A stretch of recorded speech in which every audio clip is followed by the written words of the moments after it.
içine hey, anlamasın nedir rock. Hey dur dinle bak, sevgi dolu bir sokak. Giremezsen içine hey, anlamasın nedir rock. Bak biz genciz, rock'n'roll'u dinleriz, rock'n'roll'u söyleriz, rock'n'roll'u severiz. Bak biz genciz, rock'n'roll'u dinleriz, rock'n'roll'u söyleriz, rock'n'roll'u severiz.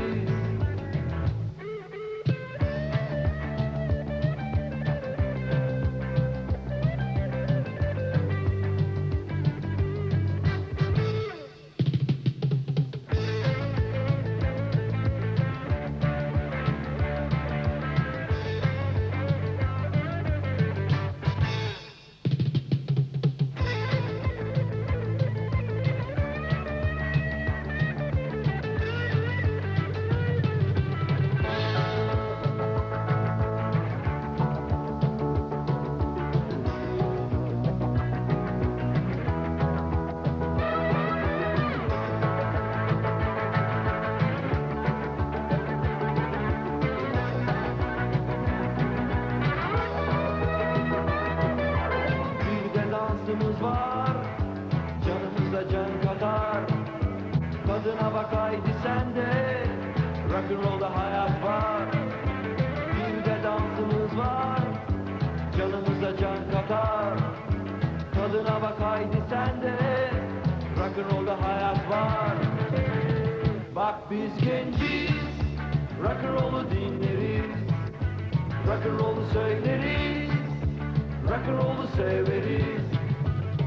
Bak biz genciz, rock'n'roll'u dinleriz, rock'n'roll'u söyleriz, rock'n'roll'u severiz.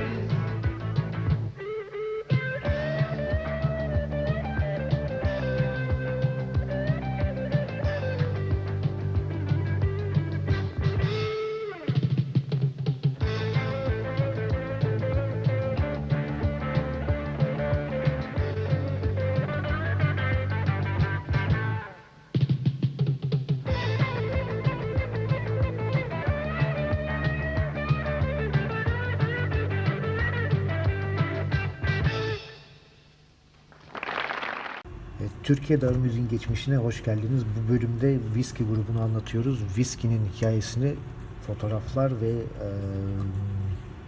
gazete küpürleri, videolar eşliğinde anlatıyoruz. Hemen başlayalım. Rockçıların kaderi hem müzisyen hem amele haberi ilk başta bizi karşılıyor. Gong dergisinden Faris Poryalı'nın röportajı. Diyor ki 1980 yılında kurulan Whiskey'nin temel amacı gençliğe müzikle sevgi, barış ve kardeşliği aşılamak şeklinde bir cümle kuruyor.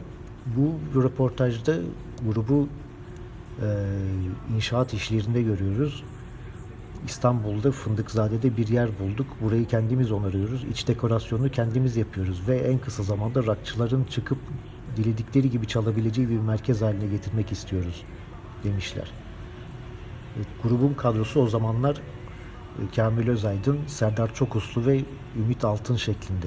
Aslında bu grubun ilk kadrosu değil.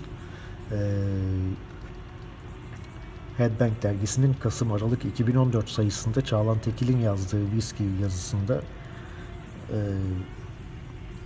önemli detaylar veriliyor. Mesela ilk kadroda Epsilon grubundan Erhan Şakar gitarda ve bas gitarda da Nevzat Özkıranatlı bulunuyor. Ümit Altın ve Kamil Özaydın'ın yanında. Serdar Çokuslu daha sonra gruba dahil oluyor. Yanında Faruk İkikat'la beraber Erhan ve Nevzat'ın yerine. Burada da görüyorsunuz sol tarafta Gong dergisinin bir tam sayfa haberi. Kamil Özaydın, Faruk İkikat, Serdar Çokuslu ve Ümit Altın. Whiskey o dönemde parça kaydetmeyi başarıyor. Bak Biz Genciz isimli şarkıyı kaydedip TRT Denetleme Kurulu'na gönderiyorlar. Tabii bunun denetiminden geçebilmek için de grubun adını değiştiriyorlar. Grup %100 adını alıyorlar. Yan tarafta Bülent Şar imzalı bir küpür var. Bülent Şar önemli bir isim viski grubu için, çünkü 80'li yıllarda çok fazla sayıda viski haberinin altında imzası bulunuyor Yeni Asır ve Sabah gazetelerinde. Ve 90'lı yıllarda da grubun menajerliğini üstleniyor Bülent Şar. Televizyona çok fazla sayıda çıkıyor viski. Birkaç dakika sonra göreceğimiz üzere. Ve bunu muhtemelen Bülent Şar'ın başarısına bağlıyor olabilirler. Tabii ki Kamil Özaydın'ın girişimciliğinin yanında.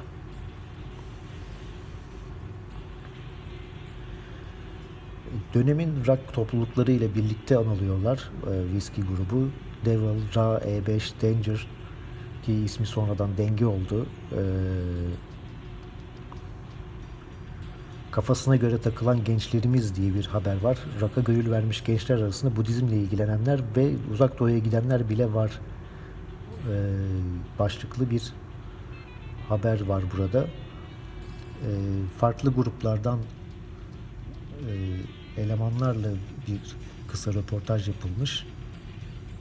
Denge grubundan Adnan Dilek, E5'ten Nejat Önengür, Viski'den Kamil Özaydın, Semih Yeşilkaya ve Painted Bird grubundan Ömer Ahunbay görülüyor. Evet, Kamil Özaydın'ı da burada görüyoruz. Rock'ta çatlak var başlığıyla bir gong haberi var burada.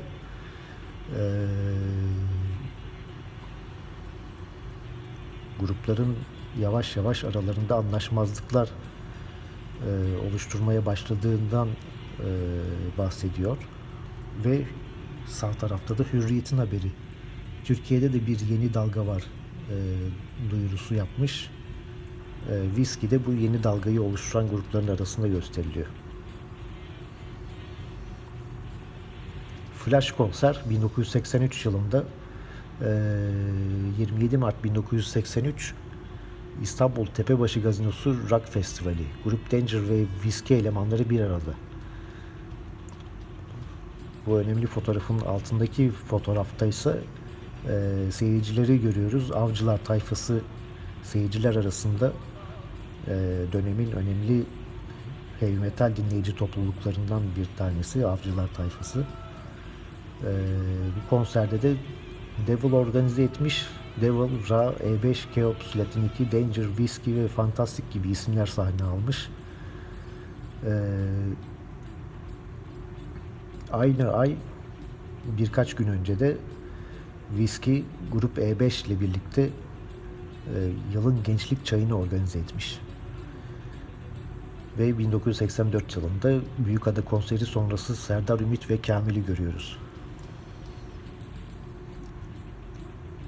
Whiskey Epsilon grubuyla 17 Mart 1984'te bir konser vermiş.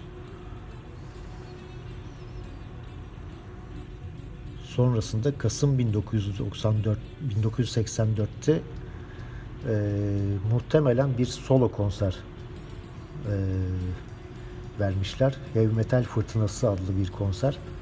Hodri Meydan Sanat Merkezi'nde gerçekleşmiş. Ama dikkat ettiyseniz bu birkaç farklı basın organında yer alan haberlerde grubun fotoğrafı sadece burada yayınlanmış. Geri kalan bütün fotoğraflar hep seyircileri anlatan, seyircileri gösteren fotoğraflar. Elbette onlar da önemli belgeler ama basının tavrını göstermek açısından biraz da nahoş örnekler açıkçası. Çünkü alt başlıkları okuduğunuz zaman hep bir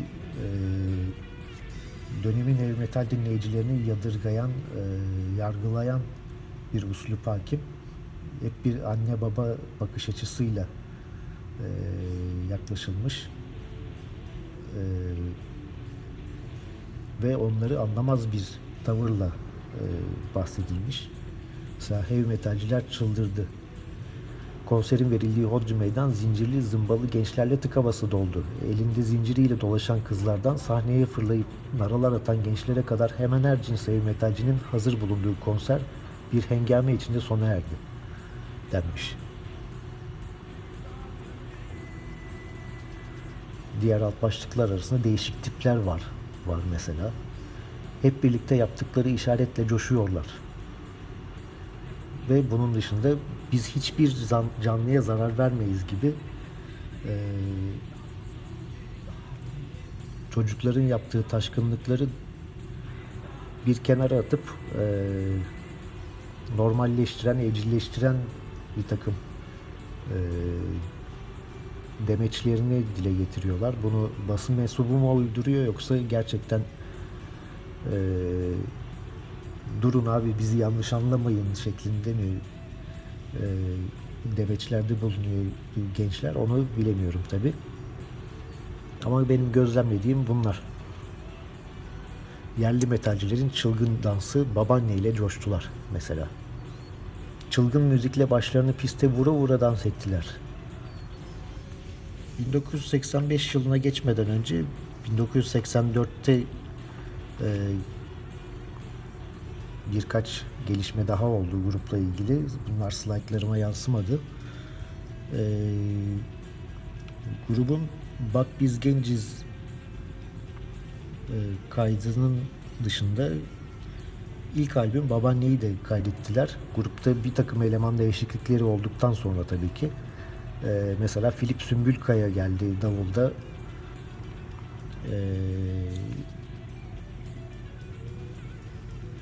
Ümit Altın gruptan ayrıldı. Faruk İkikat zaten ayrılmıştı. Filip Sümbülkaya geldi. Engin Tümer geldi. Filip Sümbülkaya davulu çaldı. Engin Tümer solo gitar çaldı. Kamil Özaydın bas gitarı devraldı.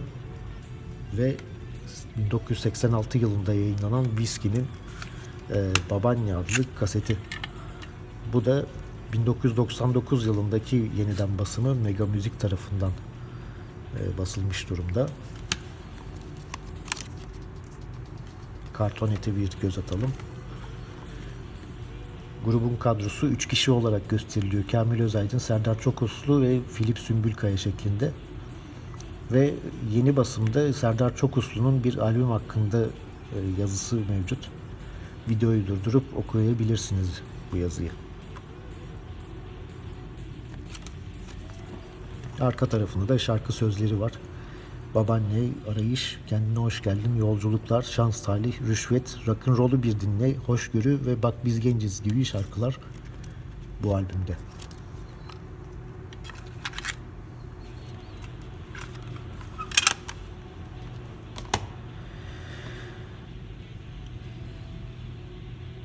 Ve bu albüm 1984'te kaydediliyor, 1986'da yayınlanabiliyor ancak Piccatura tarafından.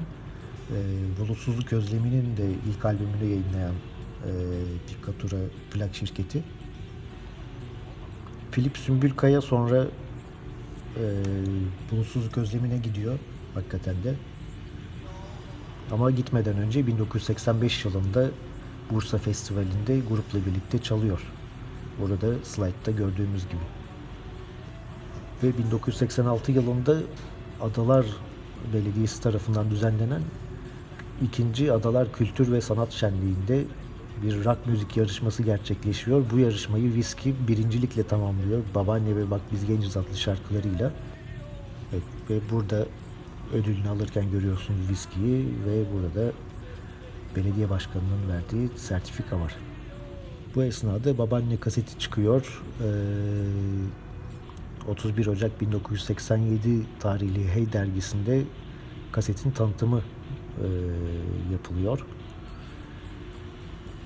Whiskey'nin 16 Şubat 1987'de Harbiye Muhsin Ertuğrul Tiyatrosu'nda bir konseri var. Ve bu kasetin yeni çıkmasıyla birlikte basında grup kendine yer bulabiliyor. Dinleyicilerini kurşuna diziyorlar şeklinde bir Bülent Şar imzalı bir haber var. Whiskey ve Hard Rock başlıklı bir mektup gelmiş Hey dergisine. Listelerde bir Türk Hard Rock'ı başlığıyla yine bir kasetlerini tanıtan bir gazete küpürü mevcut. Benim slaytlarım burada 1991 yılına atlıyor ama 1987 yılı ile 91 arası Whiskey için karışık bir dönemi işaret ediyor. Öncelikle 2 yıl Kamil Özaydın'ın askerliğiyle geçiyor. Bu sürede grup dağılmak gibi bir hal alıyor. Kamil Özaydın tek başına kalıyor. Serdar Çokoslu bile gruptan ayrılıyor. İşte Filip Sümbülkaya bulutsuzluk özleminin yolunu tutuyor. Kamil Özaydın dönüşünde Ahmet Dağışan adlı grubun şarkı sözlerini yazan arkadaşıyla birlikte bir müzik dükkanı açmaya karar veriyor. TRT denetiminden geçmek için geçici olarak aldıkları %100 ismini şirketin adı yapıyorlar ve Kadıköy İş Merkezi'nde ilk viski müzik dükkanını açıyorlar. Burada müzik aletleri ve nota satıyorlar ve böylece müzikten kopmadan geçimini sağlama imkanı buluyor Kamil Özaydın. Bu dönemde grup için elemanlar arayışı içerisinde, bunlardan bir tanesi vokalde Ogün Sanlısoy mesela, provalar alınıyor. Ama daha sonra müzik tarzı bağdaşmadığı için vazgeçiliyor. Alpay Şalt'la tanışıyor Kamil Özaydın. Alpay Şalt o dönemde davula yeni başlamış durumda ama çok beğeniyor Kamil Özaydın. Hatta ikinci dükkanı açma imkanı bulduğunda davul dükkanı yapıyor ve başına Alpay Şalt'ı getiriyor. Arif Deniz Toker dükkana bir müşteri olarak geliyor birkaç nota satın almak için ve buradaki sohbet onun gruba katılmasını sağlıyor. Aslında bas gitarı alınmak istiyor. Kamil Özaydın bas gitarı almak istiyor ama Arif Deniz Toker gitar çalmayı kafasına koymuş ve bas gitarı Tolga geçiyor. Tolga'nın soyadı bir sonraki slaytta yazıyor. Tolga Çelikel. Ve Serdar Çokoslu da gruba dönüyor. 1991 yılından bir konser var burada. 1991 İstanbul Bostancı konseri öncesi soldan sağa Kamil, Serdar, Alpay, Arif, Tolga ve Ahmet şeklinde. Ortadaki fotoğraf konser öncesi enstrüman kurulumlarından.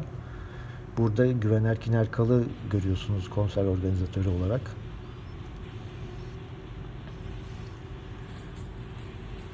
Ve bu bir araya gelme öncesinde aslında Kamil ve Alpay Şalt sadece ikisi bir aradayken 4 şarkılık bir demo kaydediyorlar.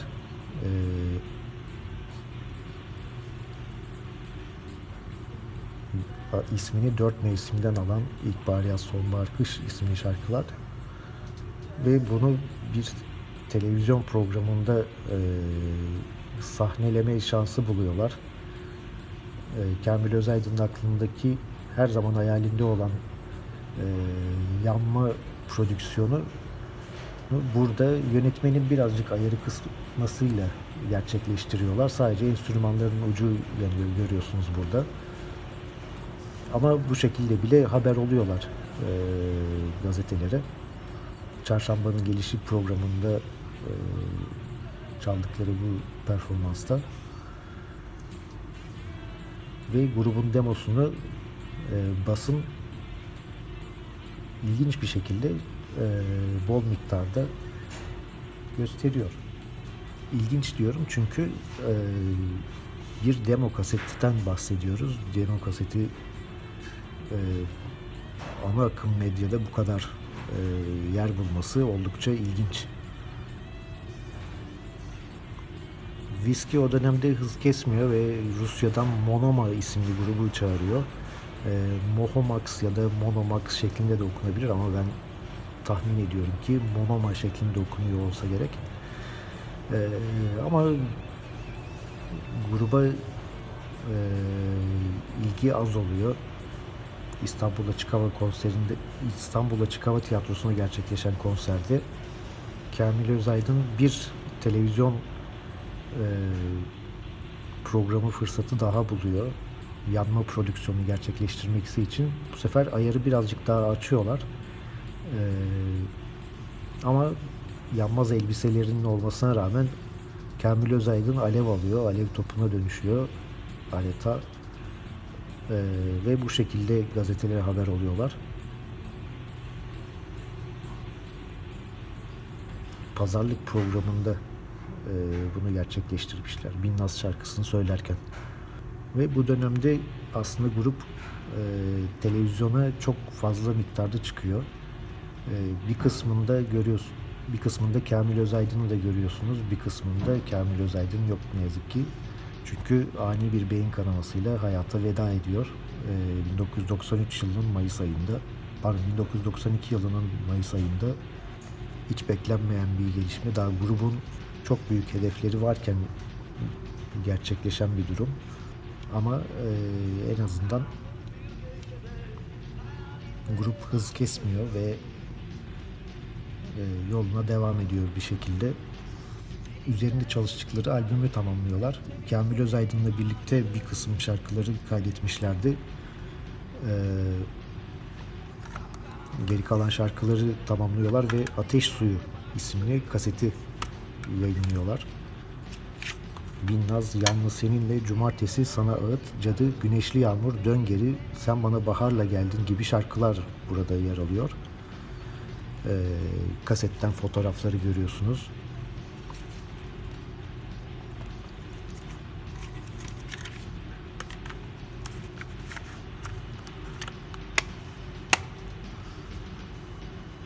Ve bunu da bir kenara bırakıyoruz. Grup televizyona çıkmaya devam etti. Mesela 1994 yılının yılbaşında TRT'de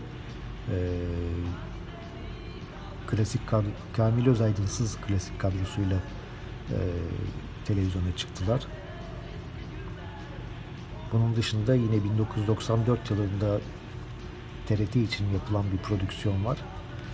Ortadaki iki fotoğraf ilginç bir durumu gösteriyor. Taksim'de bir kamyonetin arkasında çalıyorlar. Geçen bölümden hatırlayacaksınız. Pentagram da aynı festivalde davetliydi ama kamyonet arkasında çalmayı reddetmişlerdi. Viski grubu seyircileriyle buluşmayı tercih ediyor ve sahne alıyorlar. Bunun dışında Rock Market programı TRT'deki uzun yıllar süren, burası için bir belgesel hazırlanıyor. Fotoğraflarda gördüğünüz sahnede performanslarını sergiliyorlar. Arif Deniz Toker o sırada askere gittiği için 3 kişi görünüyor grup.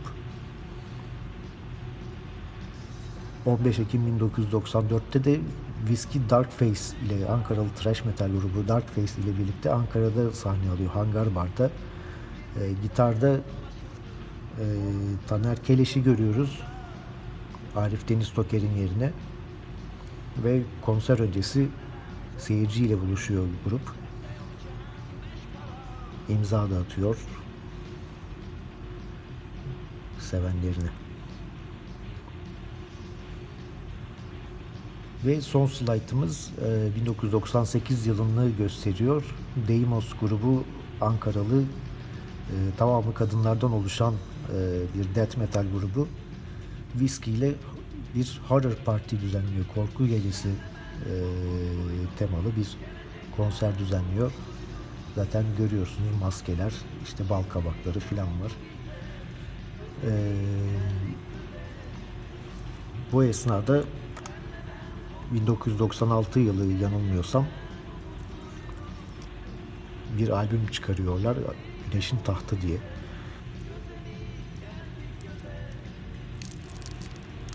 Sizin için ilk defa burada açıyorum Güneşin Tahtı kasetini.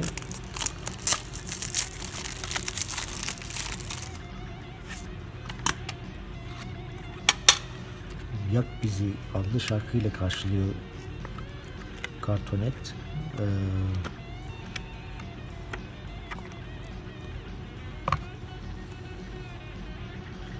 Yabancılar, Dünya, Mavi Ayna gibi şarkılar var.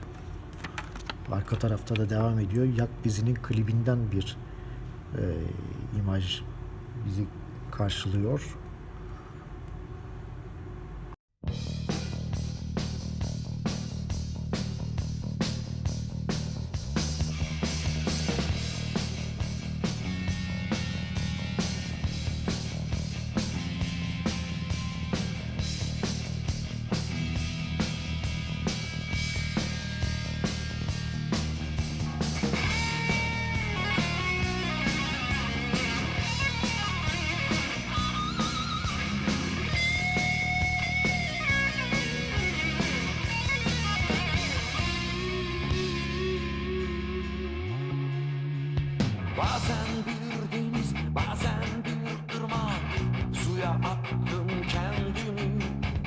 Bazen fırtına, bazen sakinlik, dalga dalga yayılan boşlukta yarattın kendini durmadan.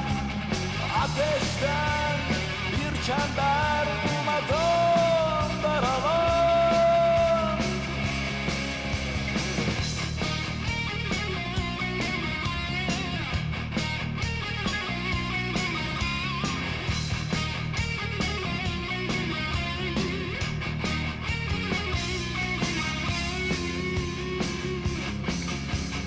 Bazen bir rüya, bazen bir gerçek, alacakaranlık.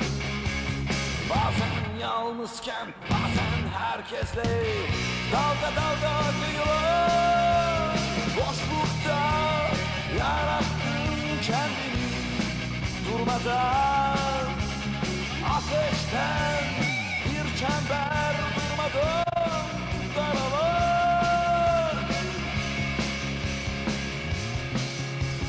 Yak bizi, yak bizi, oh. Yak bizi, yak bizi, işte yaktın kendini. Yak bizi, yak bizi, oh. Yak bizi, yak bizi, işte yaktın kendini.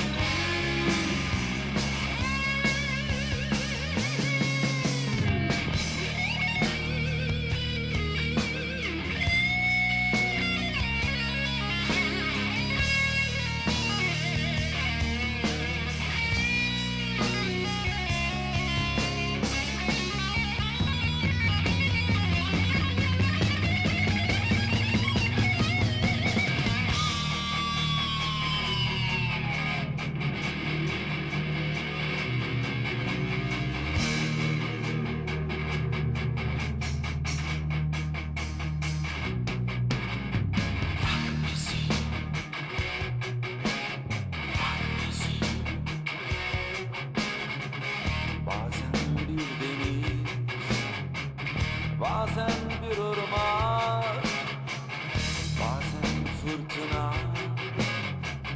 bazen sakinlik. Yak bizi, yak bizi. Bazen bir rüya, bazen bir gerçek, bazen yalnızken, bazen herkesle. Yak bizi, yak bizi, oh. Yak bizi, yak bizi, işte yakın kendini. Yak bizi, yak bizi, oh. Yak bizi, yak bizi, işte yaktın kendini.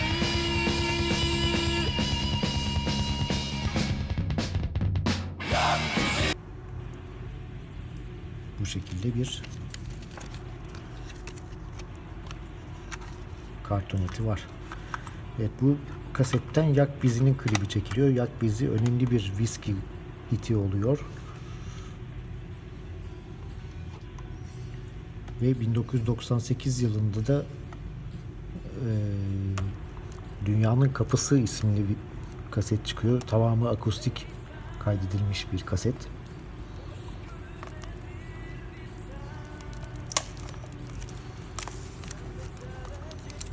Bunu da ilk defa burada açıyorum.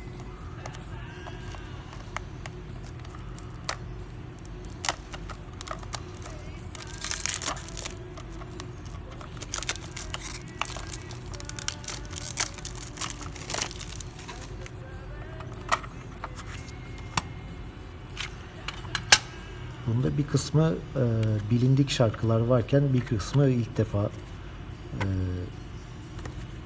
seslendirilen şarkılar oldu. Burada Çağatay Ateş gruptan ayrılıyor. Yerine kim geliyor? Bas gitarda Ferhat Hasanoğlu geliyor. Bu şekilde görüyorsunuz. grubunda şöyle bir fotoğrafı var.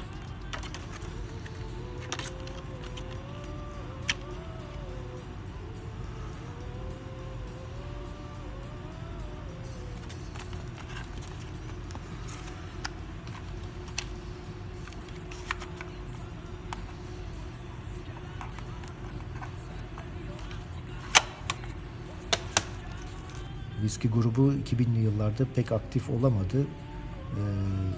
2006 yılında yanlış hatırlamıyorsam Rock Station Festivali'nde bir konser verdiler. Onun dışında 2009'da bir single yayınladılar.